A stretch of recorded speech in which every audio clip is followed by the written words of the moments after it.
ನಾವು ಆರೋಪ ಮಾಡ್ತಾ ಇದೀವಿ ಅಂತ ಹೇಳಕ್ ಹೋಗ್ಬೇಡಿ. ಮಾಧ್ಯಮದವ್ರು ಇರ್ಬೋದು ಅಥವಾ ಬಿಜೆಪಿದವ್ರು ಇರ್ಬೋದು. ಕಳೆದ 10 ವರ್ಷದ ಟ್ರ್ಯಾಕ್ ರೆಕಾರ್ಡ್ ನೋಡ್ಬೇಡಿ. ಉದ್ಯೋಗ ಸೃಷ್ಟಿಗೆ ಏನಾದರೂ ಕೇಂದ್ರ ಸರ್ಕಾರದಿಂದ ಆಗಿದ್ಯಾ ಇಲ್ಲಿವರೆಗೂ? ಆಗಿದ್ದಿದ್ರೆ ಕಳೆದ 50 ವರ್ಷದಲ್ಲಿ ಹೈಯೆಸ್ಟ್ ನಿರುದ್ಯೋಗ ಇವತ್ತು ನಮ್ಮ ರಾಷ್ಟ್ರದಲ್ಲಿದೆ. 10,000 ಜನ ಇವತ್ತು ಇಸ್ರೇಲ್ನಲ್ಲಿ ನಡೀತಾ ಇರುವಂತ ಯುದ್ಧ ಪ್ರದೇಶಕ್ಕೆ ಹೋಗಿ ಕೆಲಸ ಮಾಡ್ಲಿಕ್ಕೆ ಸಿದ್ಧರಿದ್ರೆ ಎಷ್ಟು ಮಟ್ಟಕ್ಕೆ ಇಳಿದಿರ್ಬೇಕು ನಾವು ಹೇಳಿ. ಮಹಿಳಾ ಸಬಲೀಕರಣಕ್ಕೆ ಏನಾದರೂ ಮಾಡಿದಾರ ಹೇಳಿ? ರೈತರ ಆದಾಯ ದುಪ್ಪಟ್ಟು ಮಾಡ್ತೀನಾದ್ರೂ ಮಾಡಿದಾರ ಹೇಳಿ? ಕಾರ್ಮಿಕರಿಗೆ ಏನಾದರೂ ಮಾಡಿದಾರ ಹೇಳಿ? ಇನ್ಫ್ರಾಸ್ಟ್ರಕ್ಚರ್ ಡೆವಲಪ್ಮೆಂಟಿಗೆ ಏನಾದರೂ ಮಾಡಿದಾರ? ಹೊಸ ಬಂಡವಾಳಕ್ಕೆ ಏನಾದರೂ ಮಾಡಿದಾರ? ಫಾರಿನ್ ಡೈರೆಕ್ಟ್ ಇನ್ವೆಸ್ಟ್ಮೆಂಟ್ ಇವಾಗ ಎಷ್ಟು ಮಟ್ಟಿಗೆ ಕುಸಿತ ಹೋಗಿದೆ ಅಂತ ಮೊನ್ನೆ ತಾನೇ ರಿಪೋರ್ಟ್ ಬಂದಿರೋದು. ಇವತ್ತು ನಮ್ಮ ರಾಷ್ಟ್ರ ಬಡತನ ರೇಖೆಯಲ್ಲಿ ಇಡೀ ವಿಶ್ವದಲ್ಲೇ 111ನೇ ಸ್ಥಾನ ಇದೆ. ಮತ್ತೆ ಹಸಿವು ಏನು ಪಾವರ್ಟಿ ಇದು ಹಂಗರ್ ಇಂಡೆಕ್ಸ್ ನಲ್ಲಿ ಕೂಡ 113 ಇದೆ.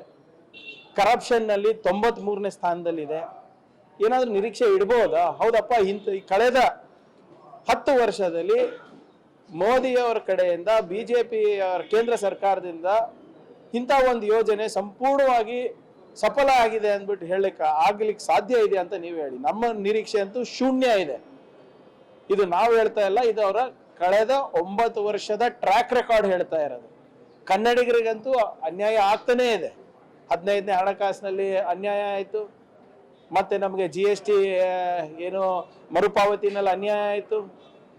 ಮೈಸೂರಿನ ಪ್ಯಾರಿಸ್ ಅಂತ ಮಾಡ್ತೀನಿ ಅಂತ ಹೇಳಿದ್ರು, ಅದು ಆಗಿಲ್ಲ. ಕಲಬುರಗಿ ರೈಲ್ವೆ ಡಿವಿಷನ್ ಕೊಡ್ತೀನಿ ಅಂತ ಹೇಳಿದ್ರು, ಅದು ಆಗಿಲ್ಲ. ನ್ಯಾಷನಲ್ ಇನ್ವೆಸ್ಟ್ಮೆಂಟ್ ಮ್ಯಾನುಫ್ಯಾಕ್ಚರಿಂಗ್ ಝೋನ್ ತರ್ತೀನಿ ಅಂತ ಹೇಳಿದ್ರು, ಅದೂ ಆಗಿಲ್ಲ. ಯಾವ ವಿಶೇಷವಾದಂಥ ಕೇಂದ್ರ ಪ್ರಾಯೋಜಿತ ಏನು ಅನುದಾನ ಬಂದಿದೆ ಹೇಳಿ ಸಂಪೂರ್ಣವಾಗಿ? ಮೋದಿ ಗ್ಯಾರಂಟಿ ಅಂದ್ಬಿಟ್ಟು ಇವತ್ತೆಲ್ಲ ಕಡೆ ಓಡಾಡ್ತಾ ಇದ್ದಾರೆ. ಮೋದಿ ಗ್ಯಾರಂಟಿನಲ್ಲಿ ಕೂಡ 50% ಕನ್ನಡಿಗರ ಬೆವರು ಇದೆ, ನಮ್ಮ ಆದಾಯ ಇದೆ. ಜಲ್ ಜೀವನ್ ಮಿಷನ್ ಇರ್ಬೋದು, ಬೇರೆ ಯಾವುದೇ ಕೇಂದ್ರ ಪ್ರಾಯೋಜಿತ ಯೋಜನೆ ಇರ್ಬೋದು, 50% ಪಾಲು ಕರ್ನಾಟಕ ಸರ್ಕಾರದ್ದು ಕನ್ನಡಿಗರದಿದೆ. ಸೊ ಇದೆಲ್ಲ ಸುಮ್ಮನೆ ಏನು ದೊಡ್ಡ ದೊಡ್ಡ ಮಾತಾಡೋದಷ್ಟೇ. ಇದಕ್ಕೂ ಒಳ್ಳೆ ಸ್ಲೋಗನ್ ಕೊಡ್ತಾರೆ, ಒಳ್ಳೆ ರೀತಿಯಾದಂಥ ಒಂದು ಎಡಿಟ್ ಮಾಡಿ ಸಾಮಾಜಿಕ ಜಾಲತಾಣದಲ್ಲಿ ಹಾಕ್ತಾರೆ. ಆದರೆ ಯಾವುದೂ ಕೂಡ ಬಡವರಿಗೆ ಮುಟ್ಟೋದಿಲ್ಲ. ಇವತ್ತು ನೀವೇ ಹೇಳಬೇಕು, ಬಿಜೆಪಿಯವರು ಉತ್ತರ ಕೊಡಬೇಕು. ಕೇಂದ್ರ ಸರ್ಕಾರದಲ್ಲಿ ಇವತ್ತು ವಿತ್ತ ಮಂತ್ರಿಯನ್ನ ಕಳಿಸಿ ಏನು ಪ್ರಯೋಜನ ಆಯಿತು? ಫೈನಾನ್ಸ್ ಮಿನಿಸ್ಟರು ಕರ್ನಾಟಕದಿಂದ ಕಳಿಸಿದ್ದೀರಾ ಹೇಳಿ. ಇಂಥದ್ದು ಒಂದು 10 ಒಳ್ಳೇದಾಗಿದೆ ಅಂತ ಒಂದು ಪಟ್ಟಿ ಕೊಡಿ ನೋಡೋಣ.